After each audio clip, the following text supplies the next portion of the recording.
Price Lord. நான் Deborah. இயேசுவை மறவார் மனசுல இருந்து ஏசப்பா பார்த்து என்ன பேசுறாருன்னா, சங்கீதம் 37:11 சாந்த குணம் உள்ளவர்கள் பூமியை சுதந்தரித்து மிகுந்த சமாதானத்தினால் மனமகிழ்ச்சியா இருப்பார்கள். ஆமேன். இந்த வசனத்தை ஒரு ட்ரூ ஸ்டோரி ஏசப்பா நமக்கு இந்த பைபிள்ல படிக்க அது நமக்காக ஏசப்பா பண்ணிருக்காருன்னு நினைக்கும் போது சந்தோஷம் வரும்.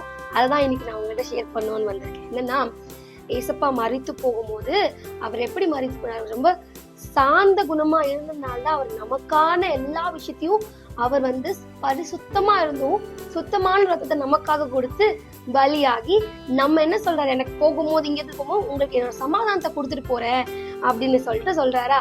சோ இந்த வசனத்தை படிக்கும் போது எனக்கு ஒரே விஷயம் தான் தோணுச்சு. அவர் நமக்காக பலியாகாம இருந்தாருன்னா, நாம முன்னாடி பண்ணிருந்த லெவிட்டிகஸ், அதாவது லேவியாகமல்ல ஏதாச்சும் தப்பு பண்ணிட்டோம்னா அந்த தப்புக்கு தகுந்த மாதிரி பலிகள் செலுத்தி தான் நெக்ஸ்ட் காரியங்களை நம்ம பண்ண ஆரம்பிக்குமா.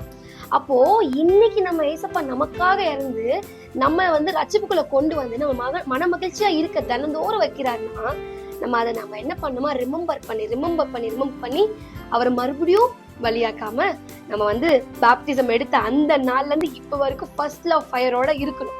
சோ இது நான் ஏன் இன்னொரு விஷயத்துல உங்களுக்கு சொல்லணும்னு ஆசைப்படுறேன் அப்படின்னா, சில பேரு கர்த்தரை தெரியாதவங்க இன்னும் என்ன பண்ணிட்டு இருக்காங்களா, அதே பலி செலுத்திட்டு தான் இருக்காங்க. அவங்களுக்காக நம்ம கர்த்தர் எப்படி, அதாவது ஏசப்பா எப்படி நமக்காக சாந்த குணம் உள்ளவரா இருந்து நமக்காக மரித்து போனாங்களோ, சமாதானத்தை கொடுத்து நம்ம அவங்களுக்காக சாந்த குணமா இருந்து எல்லாருக்காக ஜெபிக்கிற பீப்புளா நம்ம மாறணும்.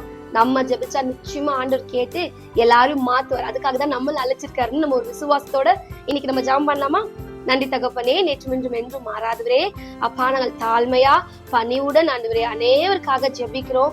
அவர்கள் எல்லோரும் உண்மை ஏற்றுக்கொண்டு சுத்தமா சமாதானத்தோட அவங்க வாழ்க்கைய வாழ்வதற்கு அப்பா இன்னைக்கு நாங்க ஜெபம் பண்றோம். நீங்க அப்படியாக அந்த ஜெபத்தை கேட்டு செய்வீங்கன்னு நம்புறோம். இயேசுவின் நாமத்தில் பிதாவே, ஆமென்.